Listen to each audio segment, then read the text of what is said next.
আসসালামু আলাইকুম। সবাইকে স্বাগত জানাচ্ছি আজকের এই ক্লাসে। তো দেখো, আজকে আমরা যে বিষয়টা নিয়ে আলোচনা করব সেটা হচ্ছে আ এইচএসসি যে আইসিটি বইটা আছে, আইসিটি বইয়ের ৩য় অধ্যায়ের ২য় অংশ। এটা হচ্ছে ডিজিটাল ডিভাইস। ডিজিটাল ডিভাইস নিয়ে আমরা আলোচনা করব। তো দেখো, ডিজিটাল ডিভাইসের ১ম এ যে বিষয়টা আমাদের আসে সেটা হচ্ছে বুলীয় বীজগণিত। আসলে বুলীয় বীজগণিতটা কি? বুলীয় বীজগণিত হচ্ছে যে জর্জ বুল নামে একজন গণিতবিদ, জর্জ বুল জর্জ বুল নামে গণিতবিদ এক প্রকারের যে গণিত আবিষ্কার করে, যুক্তির উপর ভিত্তি করে যে গণিত আবিষ্কার করে সেটা হচ্ছে নাম বুলীয় বীজগণিত। এই বুলীয় বীজগণিতের সাথে বাইনারি সংখ্যার একটা সম্পর্ক স্থাপন করা হয়। বাইনারি সংখ্যার একটা সম্পর্ক স্থাপন করা হয় কারণ কি, যে বুলীয় যে বীজগণিতটা জর্জ বুল, এই বুলীয় যে বীজগণিত, এই বীজগণিত আসলে যে আহ, যে মৌলিক যে কনসেপ্টটা ছিল সেটা হচ্ছে সত্য এবং মিথ্যার উপর ভিত্তি করে এই সত্য এবং সত্য এবং কি মিথ্যার উপর ভিত্তি করে এই যে বুলীয় বীজগণিতটা আলোচনা করা হয়। যখন আমাদের দেখা যায় যে বাইনারি সংখ্যা আবিষ্কার হবে, কোন সংখ্যা, যখন বাইনারি সংখ্যা আবিষ্কার হয়, 0 1 1 যখন আবিষ্কার হয় এই বাইনারি সংখ্যা, তখন এই বাইনারি সংখ্যাকে আমরা বাইনারি সংখ্যার মাধ্যমে অর্থাৎ যে বুলীয় বীজগণিত সেটাকে আমরা সত্য বলতে 1 আর সত্য বলতে 1 আর মিথ্যা বলতে 0, এই দুইটা দ্বারা আমরা কি করি, রিপ্লেস করে দিতে পারি। এবং এটার উপর ভিত্তি করে কি হয় যে সকল ধরনের অঙ্ক কষা যায় বা সকল ধরনের অঙ্ক আমরা সমাধান করতে পারি। যার কারণে এই যে বুলীয় বীজগণিতের মাধ্যমে আসলে যে কম্পিউটার বা ডিজিটাল ডিভাইসের একটা উৎকর্ষতা লাভ করে। দেখো, বুলীয় বীজগণিত তো আমরা সম্পর্কে জানতে পারলাম।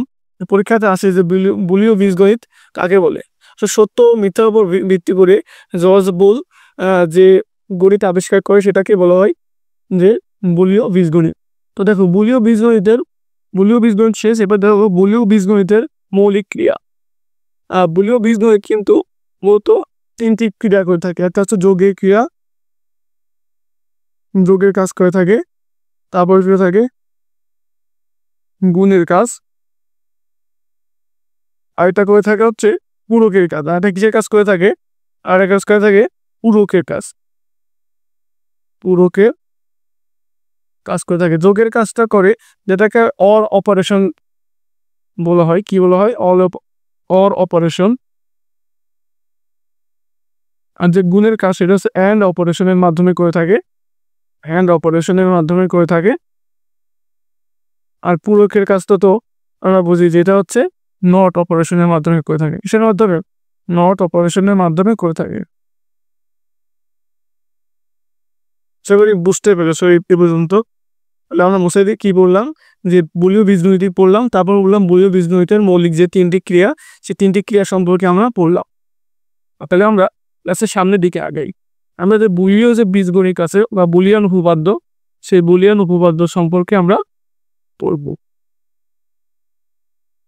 তো দেখো, বুলিয়ান উপপাদ্য বুলিয়ান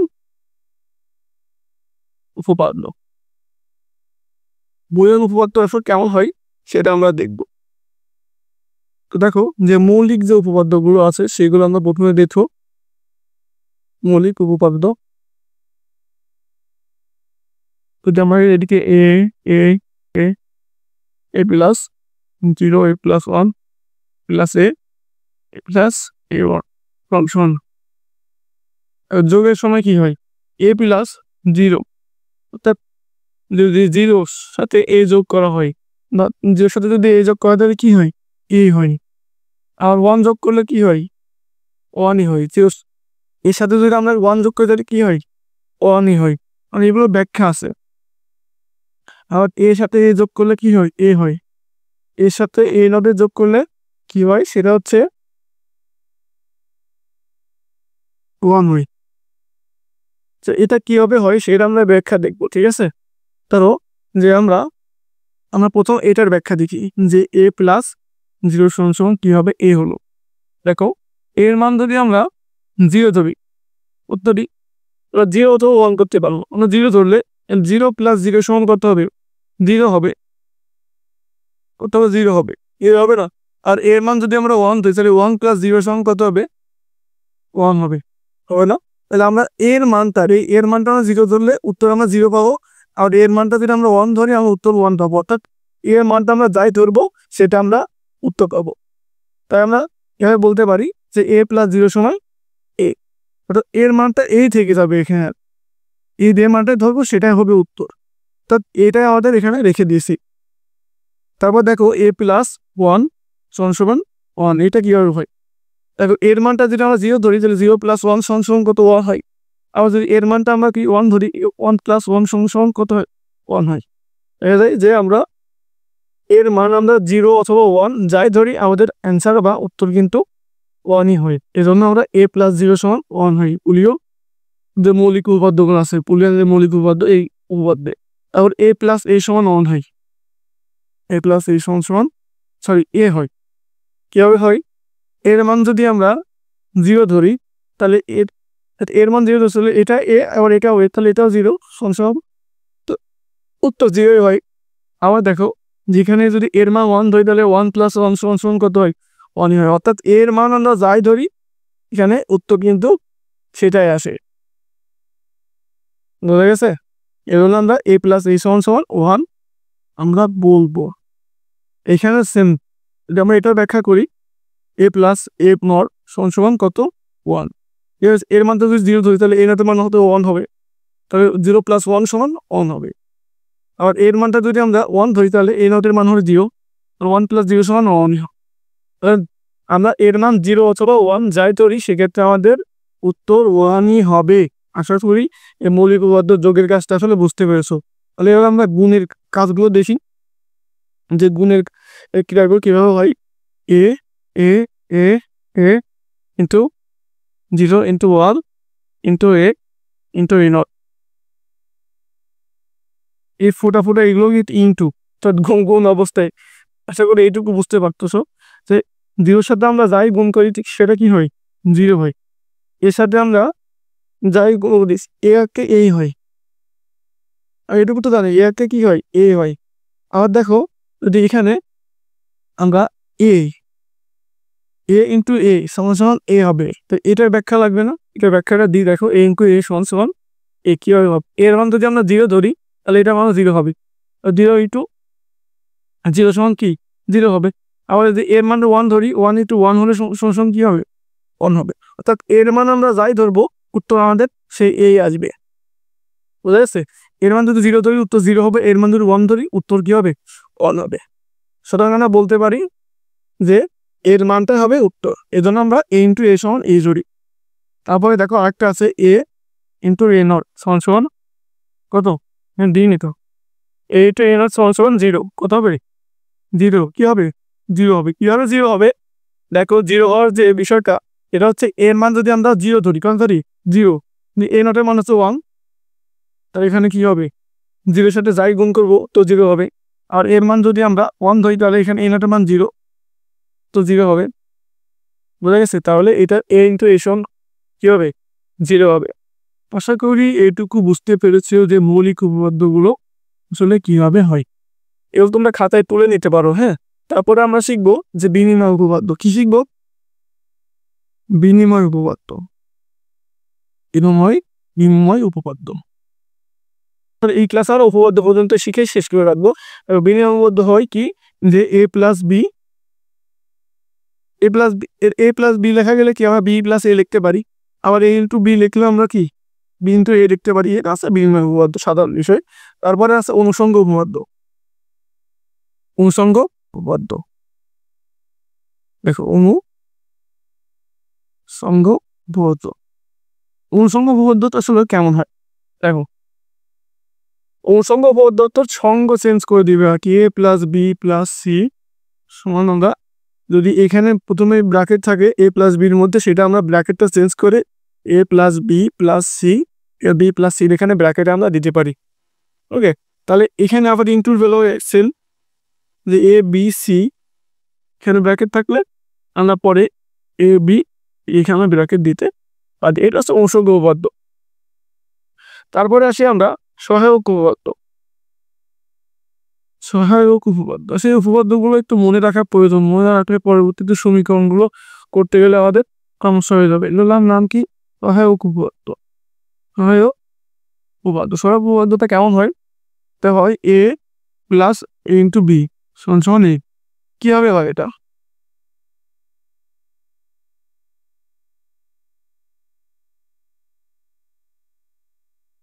আচ্ছা, তাহলে আমরা এবার যে সহায়ক উপপাদ্য আছে, সহায়ক উপপাদ্য এর ব্যাখ্যাগুলো দেখি। আসলে সহায়ক উপপাদ্য এটা, আরেকটা আছে এ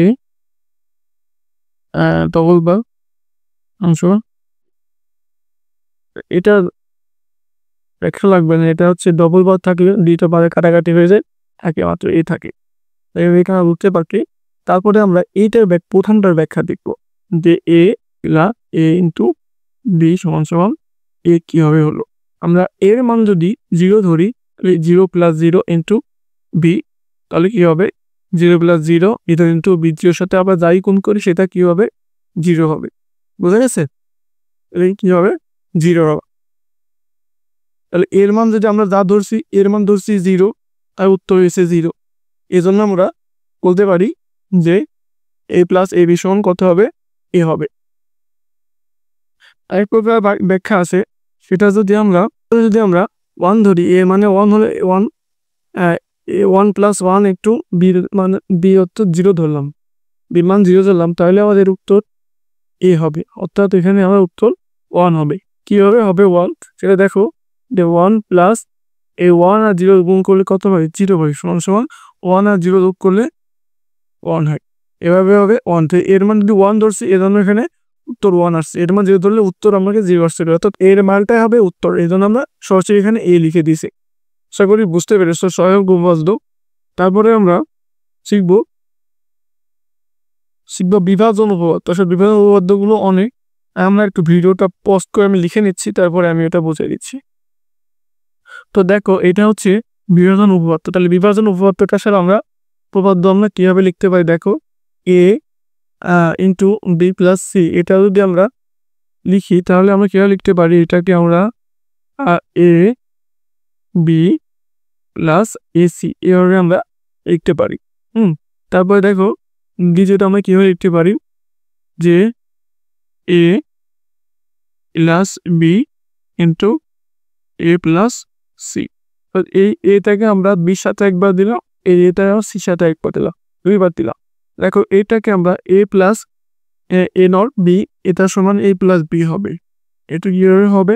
এটা একটা ব্যাখ্যা আছে। দেখো লাস্টে এটা যদি আমরা এর মান 0 ধরি, কত ধরি? 0 ধরি, আর বির মান যদি 1 ধরি, এর মান যদি 0 ধরলাম তো 0 প্লাস, তাহলে এ নট, এর মান যদি 0 ধরি তাহলে এ নটের মান কত হবে?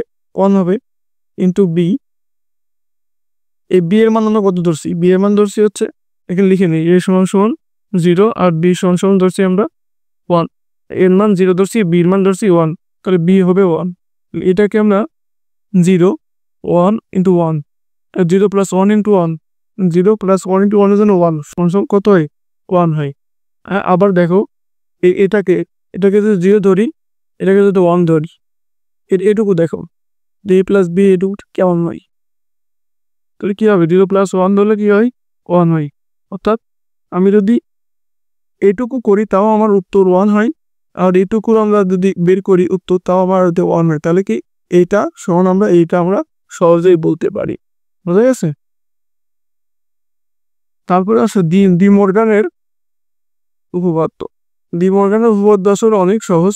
এটা হচ্ছে বার ভাঙা উপপাদ্য যেটা বলা হয়, বা বার ভাঙা যেটা নিয়ম, ডি মর্গানের উপপাদ্য। মর্গানের উপপাদ্য। যেমন এখানে এ প্লাস বি তার উপর যদি নট থাকে, তাহলে এটাকে আমরা ভাঙলে যা কী হবে? এ ইন্টু বি। এ বারটা মাঝখান বরাবর ভেঙে দিব, এর অর্ধেক দিয়ে দিব আর বির অর্ধেক দিয়ে দিব। তাহলে এ অর্ধেক এ বার দিয়ে দিলাম, আর বি অর্ধেক বি বার দিয়ে দিলাম। এটা আমরা বার ভেঙে দিছি, এই জন্য এখানে প্লাস, তাকে এদিকে আসে কী হবে? ইন্টু হয়ে যাবে। বোঝা গেছে? আর এটার উল্টা হবে যদি এরকম হয়, এ বার ইন্টু বি বার। এটা যদি আমরা একসাথে করতে চাই তাহলে আমাদের কি হবে? যে এ প্লাস বি আপনার একটা হোল বার। আশা করি যে ডি মর্গানের উপপাদ্যগুলো আছে এগুলো বুঝতে পারছো এবং বুলিয়ান উপপাদ্য যে বিষয়গুলো এগুলো বুঝতে পারছো, বুঝতে পারলে ভালো। তারপরে আমরা নেক্সট স্টেপে যাব।